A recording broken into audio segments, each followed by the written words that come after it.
Hi everybody, welcome back to my channel. Today we're going to do a DIY easy farmhouse inspired salt dough. I know, so easy, right? 2 cups of flour.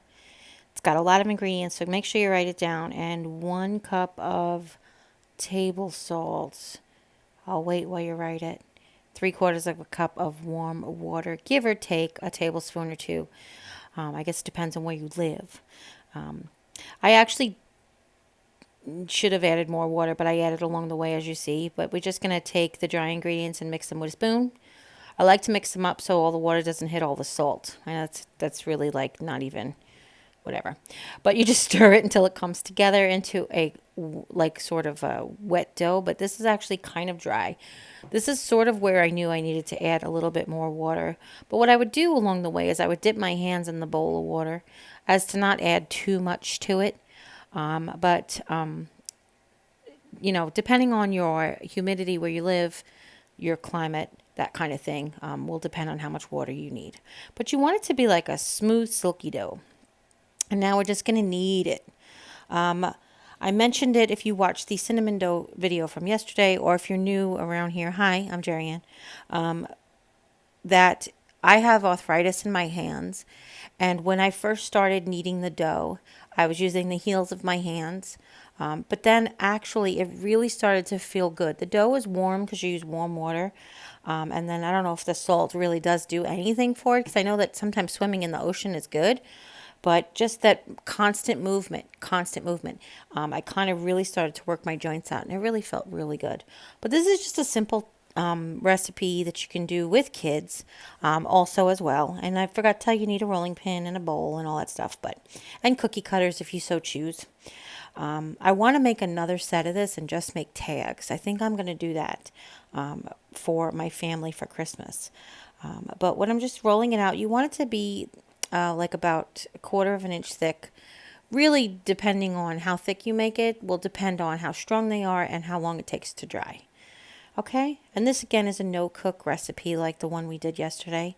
And I'm just cutting out different shapes of Christmas sort of shapes. And the inspiration for this recipe was a double star ornament. So just like I cut out the tree, where I cut out the tree and then use the smaller tree to cut the inside out. That's what the inspiration was. It was a star with a smaller star cut out in the middle, so it almost looked like a star frame.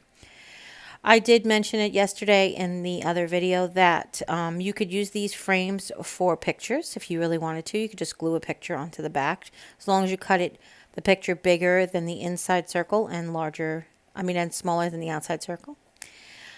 Tree shape. Yeah, sure. Forgive me. We don't waste any scraps around here, so we're just going to keep rolling and add water as you need, because the longer it sits out too, the drier it gets. So you'll see every once in a while I dip my hands in the water just to add a little bit more moisture back to the dough. And if it starts to crack on you, that's when you know it's dry. You just knead it back over again. Even if you cut all your cookie cutters out, even if you cut all these shapes out, you can always just start over, put them back in the bowl, add some water, and start again. That's what's so great about this. It's so forgiving. If you have little kids who have trouble working the cookie cutters, then you can always help them, or they can always redo it if the worst case scenario. I just used, that was a wedding cake cookie cutter that I used just as a straight edge because I was too lazy to get up and go get a straight edge. No, I'm just kidding. I actually forgot to bring a knife to the table, and I was having a rough morning. So here they are, all laid out on a piece of wax paper. The one I will touch on really quickly is I made an open book. Yesterday I took cinnamon dough and I made the book binding, book cover actually, and out of the white I made the pages, and then I stacked them together so they can dry. And you want to go back at 24 hours or 12-hour mark and flip them over. They take around 36 hours to dry. That's how long I dried them for. Okay, and with the Bible here, I just looked up a Christmas passage. I think my favorite one was, I think it was Luke 2, 11 to 14. And I wrote it on there with just a fine point Sharpie marker. And then I went ahead and I protected it with the Mod Podge. Oh, I forgot to tell you, you need Mod Podge, Jerry. And whatever paint you want to do, decorate it with. Now, if you don't finish these, for some reason, say you just want them for this year, then you don't have to actually finish them in Mod Podge. Mod Podge will just protect them from animals and rotting and stuff over the course of the time. I also forgot to tell you to use a straw to poke the holes if you're going to make them as ornaments. My goodness, I'm a terrible teacher today. I apologize. But when you're doing the Mod Podge, you want to make sure you get it around all the edges. And we're going to do one surface at a time with the Mod Podge, okay? You want to do the front and the sides, and then I go back, and then I do the back later. Now I'm just taking and making some farmhouse type ornaments. And I'm just using that fine point Sharpie again. But I will tell you, so this Sharpie is being written on the dough directly before it was protected. And I didn't wait very long for it to dry before I put the coat on it. And it did kind of bleed a little bit. It does not look objectionable.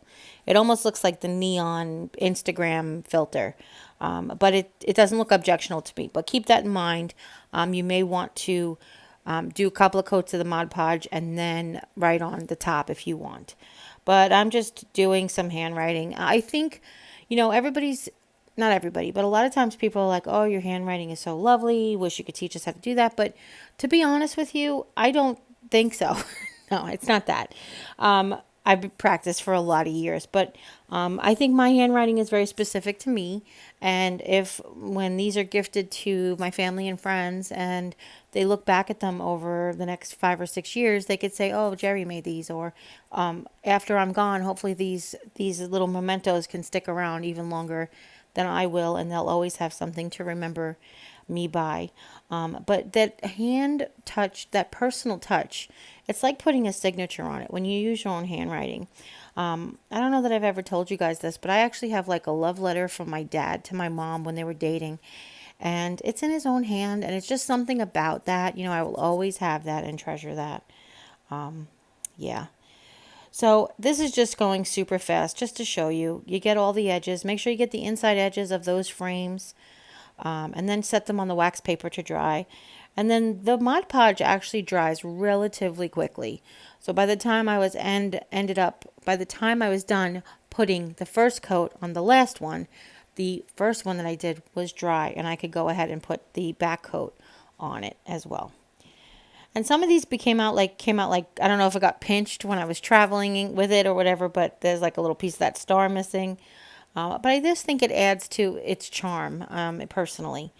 Now, as far as decorating these are concerned, you guys do whatever you want. You decorate it however you see fit. I 100% am behind you.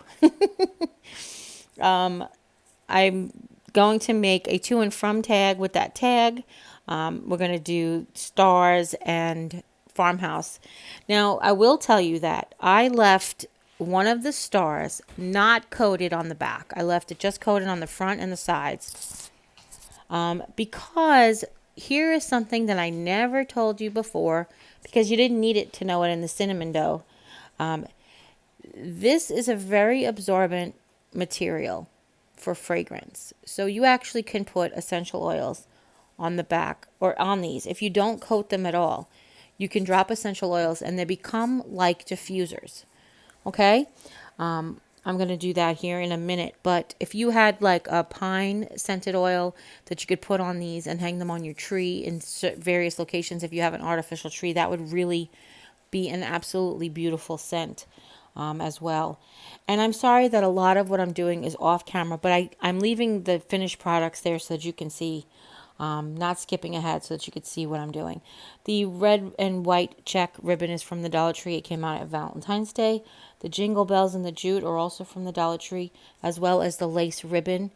Actually, all the ribbons that I used in this video are from the Dollar Tree. And the only thing that I didn't have from Dollar Tree was the paint that I used. I'm going to use some craft paint just to do a little something different. And if you guys are interested in the Rae Dunn style, you definitely, because these are white, you definitely could go ahead and use her lettering to create any of these in that style. I didn't want to do that, but you could. And then any of the like farmhouse, like I did the laurel wreath, the laurel sprigs on both sides of the Merry Christmas and Noel. But, down there we did arrows on that last one. Just write any Christmas words you want. Now, these don't have to be Christmas ornaments. They could be everyday type of things. It's just how you decorate them and what cookie cutters you use. Wouldn't these make great wedding favors? I feel like if you got a heart cookie cutter and then you literally could just like make everybody a salt dough ornament, tie a little bit of ribbon around it, and call it a day. Wouldn't that be cute? So anyway, I digress. But I like the 2 layers. Like I like the tree all the way that's on the top right hand corner where I put the jute through a jingle bell from the Dollar Tree through the little tree and then hooked it through the big tree, and it kind of adds like a multi-layer to it. I like that as well. Now, the only thing that I wanted to really show you that's going to be different is I decided to paint a wreath on one of the round circles. And I'm telling you about it now, even though I didn't get to it yet, because it takes a while to dry. So we're going to do that in stages. But what I wanted to do with it is I wanted to be able to create a bow hanger. And I'll show you how we do that here in a second. But I wanted to show you quickly that I tried to write on this with paint, and it didn't come out right. I didn't space it properly, but I washed it off, and I could do that because this one is already coated with Mod Podge. If this wasn't, I would never be able to get all that red off. I probably would. You could take sandpaper to it, but yeah, you wouldn't be able to wash all that red off. So I just put the Hensons with a heart. I wanted to write 2000 in there because that's what year Jim and I got married. And for this one, I just thought it would be really cute with the paint to make like stitches. Almost like denim jeans, but like cute little stitches going around the edge. And you could use this one for a tag to write to and from, which I thought that would be really cute. I used the dry erase marker on it, but I didn't have enough Mod Podge on it. So if you want to use a dry erase marker to reuse these tags, make sure you put 2 or 3 good coats of Mod Podge on it, so it's no longer porous. Let's see. And the other thing I think that I'm forgetting is, what am I forgetting to tell you? Oh my goodness, I can't remember what I just wanted to say. So I guess it wasn't important. I